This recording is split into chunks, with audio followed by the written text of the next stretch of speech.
For today's video mga ka-idol, lahat na karon mga ka-idol rin sa may guys Salomon illegal mga ka-idol kay lahat ay gipalit dire mga ka-idol. So lahat na dire karon lapit sa may mga panaptulan mga ka-idol kay lahat ay ipangita dire mga ka-idol nga atong paliton mga ka-idol.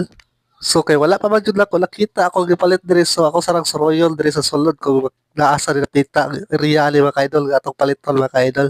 So kay nakamalaman palit so mulaog na punta dito sa ubos mga ka-idol para muli na punta mga ka-idol. So mao dili ang Salomon illegal mga ka-idol na kalimahimutang sa may barangay Villaverde mga ka-idol kung gusto mo wala ang diri mga ka-idol na kalimahimutang diri sa may barangay Villaverde. Kalinga mall mga ka-idol usab sab kini sa dako nga mall diri sa Dakbayan sa illegal mga ka-idol. Usab sab kini sa mga laagalan sa mga tao sa pingalan sa mga tao diri mga ka-idol ang Salomon illegal mga ka-idol.